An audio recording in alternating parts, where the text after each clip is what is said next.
మన రొటీన్ లైఫ్లో మనకి ఎదురయ్యే చాలా సందర్భాల్లో చాలా పరిస్థితుల్లో ఎంచుకోవడం అనేది ముఖ్య పాత్ర పోషిస్తుంది. మనం ఎంచుకునే రంగాన్ని బట్టే ఆ రంగంలో మన విజయం అనేది ఆధారపడి ఉంటుంది.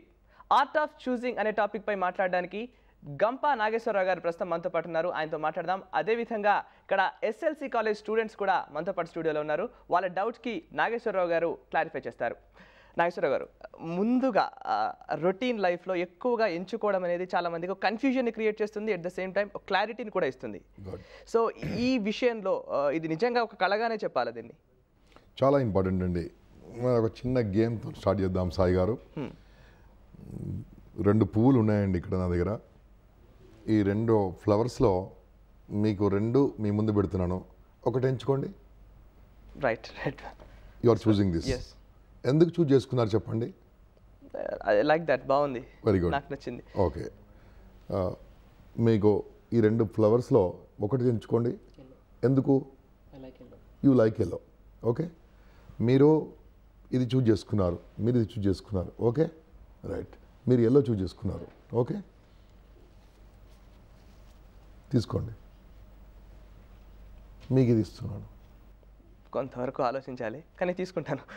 మీకు వేరే చాయిస్ లేదు.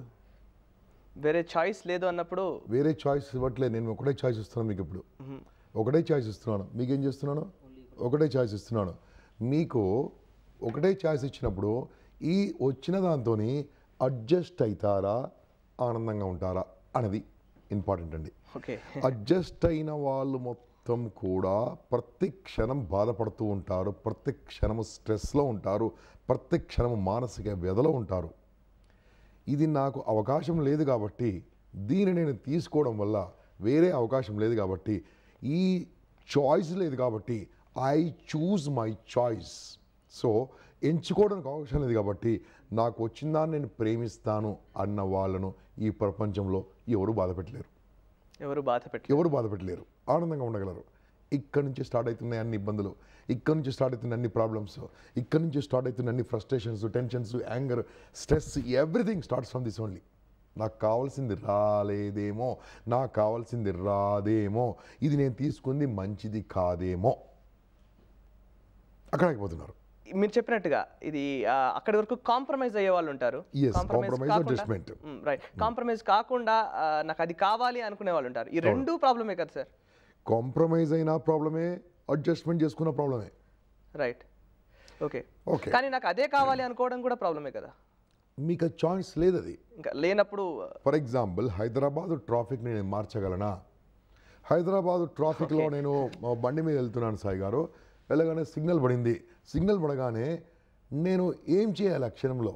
For example I'm driving car, I'm in car, what should I do?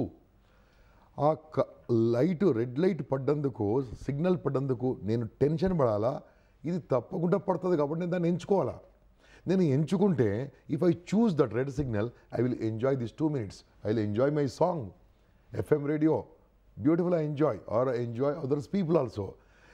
చాలామంది మీరు ట్రాఫిక్ సిగ్నల్కి వెళ్ళి ఈరోజు అబ్జర్వ్ చేయండి, ఈరోజు సాయంత్రం చూడండి, ఈరోజు మధ్యాహ్నం చూడండి, ప్రతి ఒక్కరు కూడా అక్కడ చీ చీ అంటే పోతుంది, లైట్ పోదు, ఈ మానసిక మీద పడుతూ ఉంటారు. ఈ సిగ్నల్, రెడ్ సిగ్నల్ ఎలాగో లైఫ్లో చాలా విషయాలు మనకు రాదు అని తెలిసిన తర్వాత కూడా రావు అని దాని గురించి టెన్షన్ పడుతూ ఉంటారు. నేను చెప్పదలుచుకుంది ఏం తెలుసా? నీకు ఏదైతే అవకాశం లేదో దాన్ని ప్రేమించండి.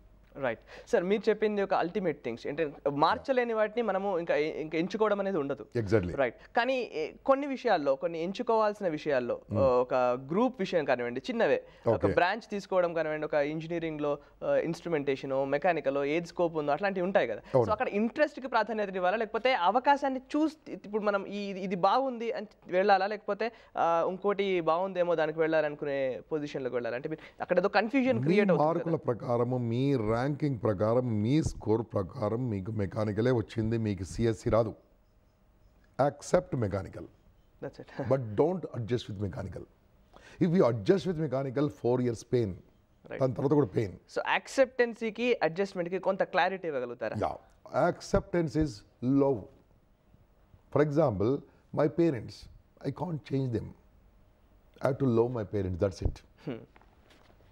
అండ్ అదే రకంగా నా పేరెంట్స్ పేదవాళ్ళు పుట్టారు, నేను పేద ఇంట్లో పుట్టాను, ఇలా ఉండేది లేకుండే ఆ ఇంట్లో పుట్టేది ఉండే, నేను మా పేరెంట్స్ బాగా ధనవంతులు ఉంటే బాగుండు. ఇది అడ్జస్ట్మెంట్. ప్రతి క్షణము మానసిక వేదనే. You took birth, you can not change the birth, that's it. Accept that. When you accept you will love it. If you don't accept every moment is a tension. Right.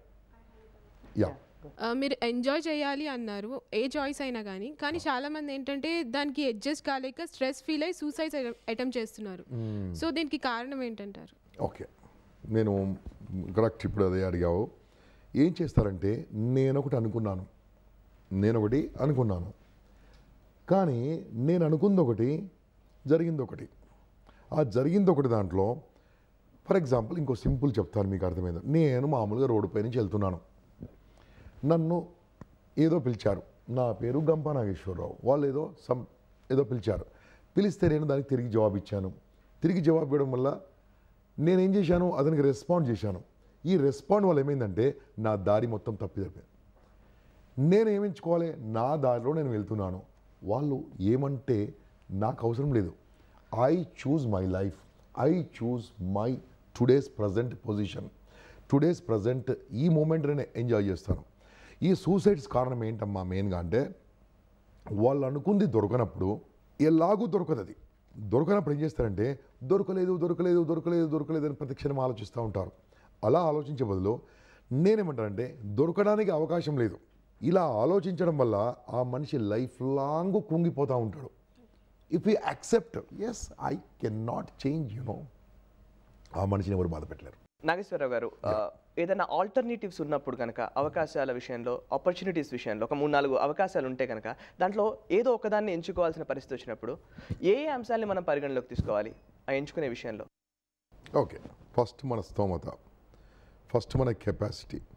అంటే మనము నేను తీసుకొని దాన్ని enjoy చేయగలనా, దాంట్లో ఉండగలనా అంటే మన goal పెట్టుకోవాలి. అది ఎంచుకునే ముందు ఫర్ ఎగ్జాంపుల్ సిఎస్సి అన్నారు, మెకానికల్ అన్నారు, సంథింగ్ లైక్ దట్. దీంట్లో నాకు ఏమి కావాలని ముందే ఎంచుకుంటే ఏమి ఇబ్బంది ఉండదు. ఈ ఎంచుకునే ముందే, ఆ చూజ్ చేసుకునే ముందే దాంట్లో ఉన్న మంచి చెడుల గురించి ఫస్ట్ మొత్తం పరిశోధించండి, చదవండి, 10 మందిని అడగండి, దానికి ఉన్న అవకాశాలు తెలుసుకోండి, తర్వాత ఎంచుకోండి. ఎవరో చెప్పారు కానీ ఫస్ట్ ఎంచుకుంటారు, ఫస్ట్ 3 నెలల తర్వాత నాకు అది ఇష్టం లేదంటారు. మొన్న ఒక అమ్మాయి, నాకు ఫ్యాషన్ డిజైనింగ్ ఇష్టం సార్, మా నాన్నగారు బలవంతంగా బైపీసీలో చేర్పించారు సార్, మళ్ళీ ఇప్పుడు ఏమైందమ్మా సార్, నేను డాక్టర్ అయిపోయాను సార్, కానీ నాకు ఫ్యాషన్ డిజైనింగ్ ఇష్టం అని చెప్తుంది. అమ్మాయి ఏమంటుంది, she not choosing the medical profession. నేనేం చెప్పానంటే, చూడమ్మా, you choose this because there is no choice in living that, and you can take an alternative. దీని తర్వాత ఇంకోటి సరదాగా హాబీగా పెట్టుకో. Now she very happy with practice and also fashion designing also. Like that మీరు ఎంచుకోవడంలో హ్యాబీ వేరు, profession వేరు, ఫ్యాషన్ వేరు, మనకు తగిన తీసుకోవడం వల్ల ఎటువంటి ఇబ్బందులు ఉండవు. Good morning sir, I'm Gayatri, I'm pursuing my MBA from SLC. Sir నేను ఫినాన్స్ సెలెక్ట్ చేసుకున్నాను ఎంబీఏ సెకండ్ ఇయర్లో. కానీ నాకు మార్కెటింగ్ ఇంట్రెస్ట్ ఉండే, కానీ మార్కెటింగ్ ఓన్లీ అబ్బాయిలకే సెట్ అవుతుంది, అమ్మాయిలకి సెట్ అవ్వదు అని ఎందుకు అలా అంటారు సార్? చాలా తప్పమ్మ. మార్కెటింగ్లో అమ్మాయిలు రాణించినంతగా అబ్బాయిలు రాణించరు. అసలు విషయం చెప్తున్నాను. ఎందుకోసం అంటే మీరు వెళ్ళి మాట్లాడితే ఎవరైనా వింటారు. అందుకోసమే చూడండి, మార్కెటింగ్ ఎగ్జిక్యూటివ్స్లో టెలికాల్ ఆపరేటర్స్ అందరు కూడా గర్ల్సే ఉంటారు కానీ బాయ్స్ ఎక్కువ ఉండరు. మీకు ఆ రోజు ఎవరో రాంగ్ సజెషన్ చెప్పి ఫైనాన్స్ అని చెప్పారు కాబట్టి చేరారు. మార్కెటింగ్లో చేసిన వాళ్ళకు ఒక్కరోజు కూడా అన్ఎంప్లాయ్మెంట్ ఉండరు. ఎవరు ఏ మార్కెటింగ్ కూడా అంత డిమాండ్. మీరు ఆల్రెడీ అయిపోయారు కాబట్టి ఫైనాన్స్లో ఉన్న మార్కెటింగ్ చేయడంలో తప్పేం లేదు. డాక్టర్ మార్కెటింగ్ చేసుకోవాల్సిందే, అడ్వకేట్ మార్కెటింగ్ చేసుకోవాల్సిందే. ఈ ప్రపంచంలో ఎవరు పుట్టినా సరే అందరూ వాళ్ళ గురించి వాళ్ళు మార్కెటింగ్ చేసుకోవాల్సిందే. ఒకవేళ మీరు టుమారో ఫైనాన్స్ మేనేజర్ అయినా మీ గురించి మీరు మార్కెటింగ్ చేసుకోవాల్సిందే. మార్కెటింగ్ స్కిల్స్ అనేది మనిషికి అవసరమైన మొట్టమొదటి స్కిల్. ఫైనాన్స్లో ఉండి కూడా మార్కెటింగ్లో మీరు చేయొచ్చు, ఆనందంగా జీవించవచ్చు. మీ ఎంబీఏ తర్వాత you can apply for marketing also. They will choose immediately without any problem. They will choose because దాంట్లో ఇప్పుడు ఏం చేయండి, మీరు ఫైనాన్స్ చేసుకోండి కూడా మార్కెటింగ్ స్కిల్స్ నేర్చుకోండి. కమ్యూనికేషన్ స్కిల్స్ నేర్చుకోండి, మాట్లాడే స్కిల్స్ నేర్చుకోండి, నెగోషియేషన్ స్కిల్స్ నేర్చుకోండి, డెలిగేషన్ స్కిల్స్ నేర్చుకోండి, కాన్ఫ్లిక్ట్ మేనేజ్మెంట్ నేర్చుకోండి. నేర్చుకుంటూ ఉండడం వల్ల ఏమైందంటే హ్యాపీగా చేసుకోవచ్చు. Right sir. సార్ ఒక రంగాన్ని ఎంచుకున్నప్పుడు మనకి ఈ రంగం పైన ఇంట్రెస్ట్ ఉంటే మన అవన్నీ దానికి మీరు ఇంతకుముందు చెప్పినట్టుగా ఆ డిపార్ట్మెంట్కి సంబంధించి ఆ రంగానికి సంబంధించి అన్ని విషయాలు తెలుసుకున్న తర్వాతనే మనం ఆ రంగాన్ని చూస్ చేసుకోవాల్సిన అవసరం ఉందని మీరు అన్నారు. సో ఇట్లాంటి టైంలో పేరెంట్స్ నుంచి ప్రెషర్ అనేది ఉంటుంది ఖచ్చితంగా. చాలా మంది స్టూడెంట్స్ మీరు ఇంతకుముందు చెప్పినట్టుగానే ఉన్న చదువుకి సంబంధించి అదే రంగంలో ఉన్న వాళ్ళు చాలా తక్కువ మందే ఉన్నారు. ఇప్పుడు ఎక్కువ మంది ఇట్లాగే వేరే రంగాన్ని ఎంచుకుంటున్నారు. ఇటువంటి టైంలో పేరెంట్స్ని కూడా కన్విన్స్ చేయాల్సిన అవసరం ఉంటుంది కదా, అట్లాంటి టైంలో ఏం చేయాలి? పేరెంట్స్కు పిల్లల పైన నమ్మకం లేనప్పుడు ఇలా చేస్తూ ఉంటారు. అదే చిన్న పిల్లలు చిన్నప్పటి నుంచి పేరెంట్స్కు తగిన విధంగా వాళ్ళ మీద నమ్మకం వచ్చే విధంగా వీళ్ళు ఎర్లీ మార్నింగ్ చదువుకోవడం కానీ, చక్కగా పనిచేయడం కానీ, చక్కగా చదువుకోవడం కానీ, డిసిప్లిన్తో ఉండడం కానీ, పేరెంట్స్ గౌరవం ఇవ్వడం కానీ, సమాజంలో చూడడం కానీ, మిగతాన్ని వివరాలు చేస్తే ఏ పేరెంట్ కూడా ఫోర్స్ చేయడు. మీ నిర్ణయం మీరు తీసుకున్నప్పుడే పేరెంట్స్ ఫోర్స్ చేస్తాడు. ఎందుకోసం అంటే మీ ఏజ్లో మీకు ఏమి తెలుసో మీకు అదే తెలుసు, కానీ మీ పేరెంట్కి మీకేమి తెలుసో వాళ్ళ పేరెంట్స్ తెలుసు. కాబట్టి go with parent choice. If you can convince before you choose the choice, parents will give your choice. Don't be guided, but take your own guidance. Take your own. Right. Whatever you sir, have. మనకు student ఉన్నారు, ఆయనకు doubt ఉంది sir. Good morning sir, this is Venkata Swami. I am pursuing my MBA from SLC institutions. Actually my doubt is choosing విషయంలో choice మనదైతే we will happy na, others అయితే we will happy na. Others అయితే మనదైతే ఒకటి difference. మనదైతే మనం happy, others అయితే other happy. అంటే ఇప్పుడు example, ఒక అమ్మాయిని పెళ్లి చేసుకోవాలనుకున్నావు, నువ్వు చూజ్ చేసుకున్నావు. అప్పుడు మంచి చెడైనా నువ్వే రెస్పాన్సిబుల్. నువ్వు ఒక అమ్మాయిని చూసావు, మీ ఫ్రెండ్స్ అన్నారు బాగుంటుందిరా చేసుకోవాలన్నారు. అంటే వాళ్ళ చూసింగ్ మీద నువ్వు చేసుకుంటున్నావు, నీ ఇష్టంతో చేసుకోవట్లేదు. ఎప్పటికైనా కాన్ఫ్లిక్ట్స్ అవ్వచ్చు. మనకిష్టమైంది మనకు. ఇప్పుడు నా డ్రెస్ ఉంది, ఈ టై ఉంది, ఈ బ్లేజర్ ఉంది, ఇది నా ఇష్టంతోనే కొన్నాను. నా డాటర్ సెలెక్ట్ చేసింది, కానీ ఫైనల్గా నేను చూజ్ చేసుకున్నాను. సో నేను చూజ్ చేసుకున్నాను కాబట్టి నాకు ఇష్టం ఇది.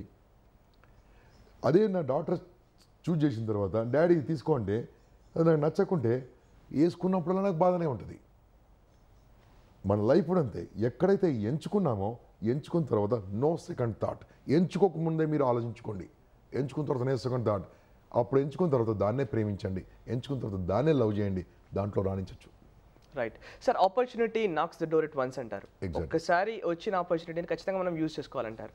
సో అట్లాంటి టైంలో ఈ వచ్చిన ఆపర్చునిటీని ఎంచుకునే విషయంలో కానివ్వండి, దాన్ని నిజంగా అందులోకి వెళ్ళాలా అన్న సందిగ్ధత అనేది ఖచ్చితంగా చాలా మందికి ఉంటుంది, డైలమా. ఆ డైలమాలో ఇంతకుముందు ఆయన అడిగినట్టుగానే ఫ్రెండ్స్ సజెషన్స్ని తీసుకుంటాం, ఆ విషయానికి సంబంధించిన సంపూర్ణ అవగాహన పెంపొందించుకోవడానికి ట్రై చేస్తాం. ఇటువంటి పరిస్థితుల్లో టైం అనేది చాలా కీలకంగా కనిపిస్తుంటుంది. ఆ ఇన్ఫర్మేషన్ అనేది లేనప్పుడు ఈ టైం పాత్ర ఏంటి, టైంని మనం బేరీజ్ వేసుకుంటూ ఎట్లా ముందుకు వెళ్ళాలి? Okay, if you have a future planning no problem. మరి ఇప్పుడు ఇంటర్మీడియట్ చదువుతున్నప్పుడే నేను ఏమి ఎంచుకోవాలి, డిగ్రీ చేస్తున్నప్పుడే ఎంబీఏ చేసుకోవాలన్నా, ఫైనాన్స్ చేయాలన్నా, మార్కెటింగ్ చేయాలన్నా, ముందు నెక్స్ట్ 10 years తర్వాత ఏ అవకాశాలు ఉండబోతున్నాయి, నెక్స్ట్ 5 years తర్వాత దేని అవకాశాలు ఉండబోతున్నాయి, ముందే మనం చూజ్ చేసుకుంటే ఆ మూమెంట్లో నెక్ ఆఫ్ ది మూమెంట్లో మనము టెన్షన్ పడే అవకాశం ఉండదు. కానీ ఫైనల్ డిసిషన్ మాత్రం ఇది ఉండాలి. ఆ ఫైనల్ నా డిసిషన్ అది ఉందనుకోండి, నాకు అప్పుడు బాధ ఉండదు. సార్ యాక్చువల్లీ మనం చిన్నగా ఉన్నప్పుడు మనకి పెద్దగా నాలెడ్జ్ ఉండదు మనం ఏ ఫీల్డ్ చూస్ చేసుకోవాలి అనేది. అప్పుడు మన పేరెంట్సే డిసైడ్ చేస్తారు నీకు ఈ ఫీల్డ్ బాగుంటుంది ఇది అని. అలా కాకుండా వాళ్ళకు కూడా చూసింగ్ టెక్నిక్స్ అనేవి ఎలా తెలుస్తాయి, వాళ్ళవి ఎలా తెలుసుకోవాలి? అమ్మా ఇప్పుడు చాలామంది క్యారియర్ కౌన్సిలర్స్ ఉన్నారమ్మా. మరి చాలా న్యూస్ పేపర్స్ కూడా రెగ్యులర్గా ఇస్తున్నాయి, టీవీ ఛానల్స్ కూడా. దీంట్లో కూడా మన హెచ్ఎంటీలో కూడా రోజు 10:30కు వస్తుంటుంది ప్రోగ్రామ్, చాలా చక్కగా. మీరు అటువంటి ప్రోగ్రామ్స్ చూసి నేర్చుకొని పేరెంట్స్ కనుక ఏది బాగుంటుంది, నా అబ్బాయికి నా అమ్మాయికి ఏ హాబీ ఉంది, దేంట్లో పంపిస్తే రాణించగలరు అని వాళ్ళు తెలుసుకొని అబ్బాయి అమ్మాయితోని డిస్కస్ చేసి పంపిస్తే ఏమి ఇబ్బందులు ఉండవు. చాలామంది ఏం చేస్తూ ఉంటారు, నువ్వు అదే చెయ్యి, నువ్వు ఇదే చెయ్యి అని చాలా ప్రెషర్ చేసి పంపిస్తూ ఉంటారు పిల్లల్ని. వాళ్ళందరూ కూడా చాలా ఇబ్బందులు ఉంటారు. మన టీవీ ఛానల్ ద్వారా పేరెంట్స్కి అందరికీ నా వినతి ఏంటంటే, మీ పిల్లల యొక్క అభిప్రాయం తీసుకోండి. ఒకసారి మీ పిల్లలు దేంట్లో బాగుంటుంది మీకు తెలిసింది మీకు తెలుసండి, వాళ్ళకి ఏం కావాలో ఒకసారి అడగండి, వాళ్ళకి ఛాయిస్ ఇవ్వండి. నాగేశ్వరరావు గారు, మరొక స్టూడెంట్ డౌట్ ఏంటో కనుక్కుందాం. Good morning sir, this is Lakshman Rao from Satyam learning campus. Sir మనము ప్రతి ఒక్కరికి ఏదో ఒకటి అవ్వాలన్న కోరిక ఉంటుంది, కాకపోతే ఇంట్లో పేరెంట్స్ ఏంటంటే "అది వద్దు ఇది చెయ్యు" అని చెప్తుంటారు. అట్లాంటప్పుడు మనము వాళ్ళు చెప్పింది వినాలా, లేదంటే మనకు నచ్చింది చేసి మనం హ్యాపీగా ఉంటే వాళ్ళు కూడా హ్యాపీ అవుతారు కదా. అవును, అలా చేయడం బెటర్. నా చాయిస్ని నేను ప్రేమించాలి, అదర్ చాయిస్ కాదు. మీరు మీ ఇంట్లో ఉన్నారు, మీ అమ్మ నాన్న చెప్పినట్టు మీరు వినడము మీకు ఇష్టం లేదు. There is no other choice, you have to listen. నీవు డబ్బు సంపాదించినప్పుడు, నీవు ఆ స్థితికి వచ్చినప్పుడు నువ్వు చెప్పినప్పుడు మీ పేరెంట్స్ వింటారు. ఈరోజు మీ పేరెంట్స్ పైన ఆధారపడి ఉన్నావు. మీ పేరెంట్స్కు నీకేం కావాలో తెలుసు, మీ పేరెంట్స్కి నీ నెగిటివ్ తెలుసు, పాజిటివ్ తెలుసు, నీ స్ట్రెంగ్త్ తెలుసు, నీ వీక్నెస్ తెలుసు. వాళ్ళు కనుక చాయిస్ తీసుకుంటే నీకు హ్యాపీ ఉంటుంది. Right sir. అయితే ప్రొఫెషన్ ఎంచుకునే విషయంలో మనం ఎటువంటి జాగ్రత్తలు తీసుకోవాలి? ఓకే, ప్రొఫెషన్లో ఏంటండి, ఎప్పుడు కూడా 5 years తర్వాత ఏంది, 3 years తర్వాత ఏంది, 10 years తర్వాత ఏంది అని మనం ఇప్పుడే ఆలోచించుకుంటూ ఉంటే, దానికి ప్లానింగ్ వేస్తే ప్రొఫెషన్లో ఎవరు దెబ్బతిన్నారు. ఇప్పుడు రాబోతున్న మన ముందు కూర్చున్న యూత్ నాకంటే మీరు చాలా ఇంటెలిజెంట్ అంటే చాలా ఫైర్ ఉంది మీ లోపల, ఏదైనా చేయాలని ఉంది, బర్నింగ్ డిజైర్ ఉంది. మీకంటే వాళ్ళకి ఇంకా ఎక్కువ ఉంది, వీళ్ళకంటే ఇంక జూనియర్స్ ఎక్కువ ఉంది. అంటే రాబోతున్న యూత్ చాలా పవర్ఫుల్ యూత్. కాబట్టి పరిస్థితుల ప్రకారం మనం మారుతూ ఉంటేనే మనం మనుగడ సాధించగలం. ఆ మారడం అనేది నాన్ స్టాప్ ఉండాలి. ఆ నాన్ స్టాప్ ఉన్నప్పుడు మనం ఎక్కడ కూడా ఫెయిల్ కాం. అంటే అప్డేట్ కాకుంటే అవుట్డేట్ అయిపోతాం. కాబట్టి అప్డేట్ అవుతూ ఉండాలి, లేదంటే వీళ్ళు మనం పక్కకు తోచేస్తారు. If you don't change will changes, change will exchanges. So better change before change. ఇంకొక స్టూడెంట్ డౌట్ ఏంటో కనుక్కుందాం సార్, చెప్పండి. Good morning sir, I'm Nagaraj, pursuing MBA second year from SLC. నా డౌట్ ఏంటంటే సార్, ఇప్పుడు మనకి చాయిస్ ఉంది కదా సార్, మనకు ఆప్షన్ లేదు చాయిస్కి. సో మనం ఎలాగైనా ఇంట్రెస్ట్ లేని చాయిస్కి సెలెక్ట్ చేసుకుంటాం. సో అలాంటప్పుడు మనం సాటిస్ఫాక్షన్ అవ్వచ్చు, కాకపోవచ్చు. సో అలాంటప్పుడు మనం లైఫ్ హ్యాపీగా ఉండొచ్చు అంటారా? ఎంచుకున్న తర్వాత అంటే చాయిస్ తీసుకున్న తర్వాత సాటిస్ఫాక్షన్ ఉండొచ్చు, ఉండొద్దు అన్నావు. అలా ఉండదు. ఇప్పుడు నేను ఈ డ్రెస్ వేసుకున్నాను, నేను ఎంచుకున్న తర్వాత ప్రతి క్షణం నేను ఆలోచించకూడదు. Because I choose this. So ముందే చేసుకునే ముందు, ఆ పని మొదలయ్యే ముందే ఆ పనిని ఎంచుకోండి, చూజ్ చేసుకోండి. ఆ చూజ్ చేసుకుంటే దెర్ ఇస్ నో పెయిన్, ఆనందంగా ఉండొచ్చు. Right, art of choosing. Yeah, ఈ చూసింగ్ విషయంలో చివరిగా సార్ విద్యార్థులకి ఇచ్చే సలహాలు ఏంటి? విద్యార్థులకే కాదు, అందరికీ కూడా చెప్పదలుచుకుంది ఒకటే. ఎక్కడైతే మార్చడానికి అవకాశం లేదో, మార్చే అవకాశం ఉంటే మార్చండి. మార్చే అవకాశం లేదో దాంతో అడ్జస్ట్ కాకండి. ఆనందంగా ప్రేమించండి. అది ట్రాఫిక్ ప్రాబ్లం కావచ్చు, నీ ఫేసే కావచ్చు, నీ హైటే కావచ్చు, నీకు ఉన్న కొన్ని చిన్న చిన్న ప్రాబ్లమ్సే కావచ్చు. అవన్నీ కూడా మీ దగ్గర ఏమి లేదో, తిరిగి తీసుకురాలేరో దానికి అడ్జస్ట్ కాకండి. ఆనందంగా స్వీకరించండి. ఆనందంగా స్వీకరించడం వల్ల ఫస్ట్ ఆఫ్ ఆల్ నీకు స్ట్రెస్ ఉండదు. మానసిక ఒత్తిడి ఎప్పుడైతే లేదో మనం చేసే పనుల్లో ఆనందంగా ముందుకెళ్తాము. చేసే పనుల్లో ప్రతి ఒక్క పనిలో కూడా ఉన్న స్థితిలో ఉన్నతంగా వెళ్ళిపోతాము, ఏదైనా సాధిస్తాము. మన జీవితమే కొన్ని రోజులే. ఆ ఉన్న రోజుల్లో రోజు టెన్షన్తో బతికే బదులు ఆ ప్రజెంట్ను యాక్సెప్ట్ చేసి, ఆ ప్రజెంట్ను స్వీకరించి, ఆ ఒక ప్రతి ఒక్కదాన్ని చూజ్ చేసుకుంటే ఆనందంగా ఉండొచ్చు. ఎవరైనా సరే ఛాంపియన్ కావచ్చు, ఎవరైనా సరే ముందుకెళ్ళొచ్చు. Choose the choice where there is no choice. Right, thank you very much Nageswararao గారు. మీరు వచ్చి చాలా విలువైన అంశాలని మాకు చెప్పారు. Thank you very much students, మీరు ఈ షోలో పార్టిసిపేట్ చేసినందుకు. చూసారు కదా, ఇది ఇవాళ జై హో success Mantra. Art of choosing అనేది ఒక కళ. మనకు అంది వచ్చే అవకాశాల్లో ఖచ్చితంగా మీకు నచ్చిన అంశాన్ని తీసుకోండి. నచ్చిన అవకాశాన్ని తీసుకొని దాన్ని ప్రేమిస్తే కనుక మీరు ఖచ్చితంగా విజయ పథంలో దూసుకెళ్తారు. కానీ అందని దాని గురించి ఆరాటపడి దాని గురించి మనసు పాడు చేసుకోవద్దని వ్యక్తిత్వ వికాస నిపుణులు చెప్తున్నారు. ఇది ఇవాళ సక్సెస్ మంత్ర. రేపటి సక్సెస్ మంత్రాలో మరో చక్కటి టాపిక్తో మళ్ళీ కలుద్దాం. నమస్కారం.